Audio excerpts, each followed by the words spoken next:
slot machines aren't random. Why do I say that? Well, I've won over 6 grand jackpots, over 400 major jackpots, and I have over 20 years of experience writing code and algorithms. So from my perspective, I'm gonna break it down to you exactly why I personally believe slot machines aren't as random as they tell you that they are. In the gambling world, everybody thinks they're a professional, and usually folks go and say, slots are all random, it's just all luck, bro. Okay, what if I told you they are random, just not in the way that they think? Now, if slots were purely chaotic random, why can casinos predict profit down to the decimals? Why can they guarantee long-term margins? Why can two people play the same game and have completely different experiences? In this video, I'm gonna cover why slots aren't as random as people believe, how RTP affects RNG, why you can lose thousands without a real win, why win streaks feel magical, and whether there's such thing as a good time to play. When casinos say random, they mean each spin is independent, the outcome isn't influenced by previous spins. That part is true, but here's what players misunderstand. Random does not mean equal probability across all outcomes. Random does not mean bounced per session. Random does not mean you're guaranteed something eventually. Random just means unpredictable inside a programmed probability model. And that model, that's where RTP lives. This is where it gets serious. A slot's RNG generates numbers constantly, but here's the key. RNG doesn't create payouts. It selects outcome from a weighted pay table structure. And RTP determines how that structure is built. Let's say two versions of the same slot exist. Version A, 96% RTP, version B, 88% RTP. Same graphics, same music, same bonus game, different math model. The RNG is still random, but what the numbers correspond to changes. In a lower RTP version, losing combinations are weighted heavier. Small wins may be reduced. Bonus frequency can be reduced. Feature triggers can be spaced further apart. So when people say RTP doesn't affect randomness, that's not fully accurate. It doesn't change the randomness mechanism, but it absolutely changes the probability distribution the RNG pulls from. It's like shuffling two different decks of cards. Both are shuffled randomly, but one deck has way more losing cards in it. Why you can lose thousands without winning anything good. This is the part that frustrates people. Bro, I put 3,000 in and didn't hit anything. Here's why that can happen. Slots operate on long-term math. RTP is calculated over millions of spins. Not your session, not your day, not your weekend, millions. Now let's say you're playing $5 spins. You run 600 spins. That's $3,000 wagered. On a 96% RTP game, the theoretical loss is $120 over massive scale. But in 600 spins, variance dominates.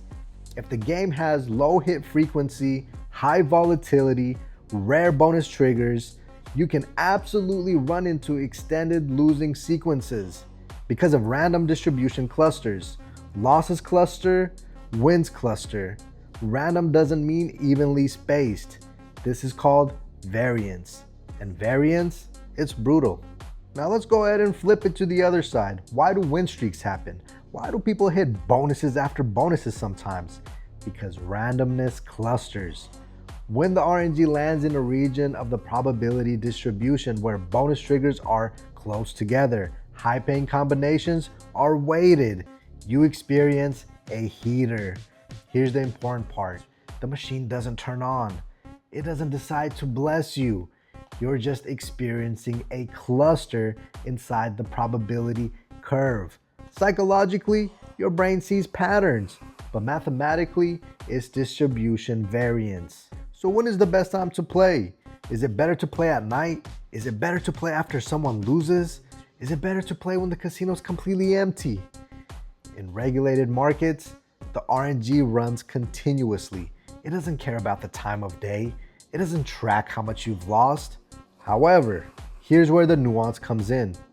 Casinos may choose lower RTP configurations in certain jurisdictions or properties such as tribal casinos. So the real best time to play isn't about the time.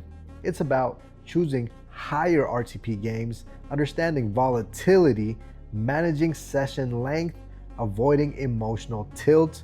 The best time to play is when you are mentally clear, you set a defined budget, and you're not chasing, because chasing is where variance destroys you. Now, we're all humans, so let's talk about emotion. You get 5 fireballs on the Dragon Link machine, and you're 1 fireball away from the bonus. You get tons of near misses. None of that is coincidence. Near miss design increases engagement. It keeps dopamine high.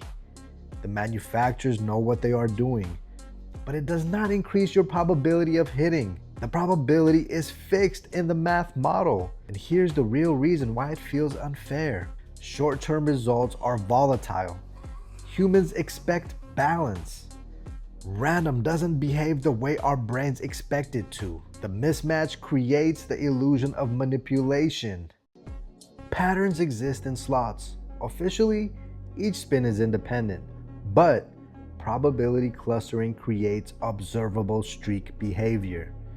Losing streaks, winning streaks, cold phases, hot phases. You cannot predict the next spin, but you can observe distribution behavior over short samples. And in my next video, we're going to talk about identifying volatility patterns, recognizing bankroll bleed phases, knowing when variance is dominating, understanding session math, and how to avoid walking into the worst part of a cycle.